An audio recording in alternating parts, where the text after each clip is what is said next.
For this validation approach, there are two common concepts you'll encounter: JSON Web Tokens, also abbreviated with JWT, and OAuth2.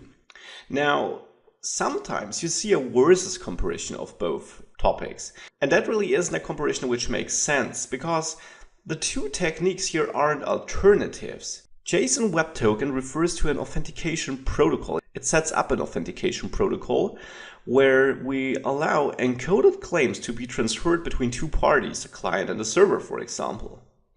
The token is issued upon the identification of the client, so when we send our data to the server and the server checks if he's able to authenticate us with the database. And then the client stores the token and sends it with each subsequent request. On the other hand, OAuth2 is an authentication framework. This means it has a general setup where we have roles, client types and profiles, authentication grants and endpoints to manage authentication. It may very well issue JSON Web Tokens as an authentication mechanism in the end, but it's more than that. It's a whole framework as stated here. And an error-free implementation is a very complex task.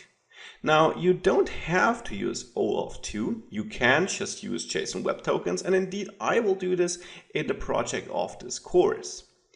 However, you may have a look at OAuth2, and if you are interested in diving deeper into all these authentication-related topics, and it certainly is an interesting topic, I strongly recommend checking out this course on the Introduction to OAuth2, OpenID Connect, and JSON Web Tokens by Dominik Beyer on Pluralsight. There you will have the possibility to dive a lot deeper into this, as you can see here, this provides the content for a course on its own. Therefore, in this course, I will stick to JSON Web Tokens and not implement a full-scaled authentication framework like OAuth2. Either way, if you're putting this into production, make sure to use SSL, because all your authentication, all your security mechanisms aren't worth that much if you're not encrypting data you're sending over the web. So that is a must anyways.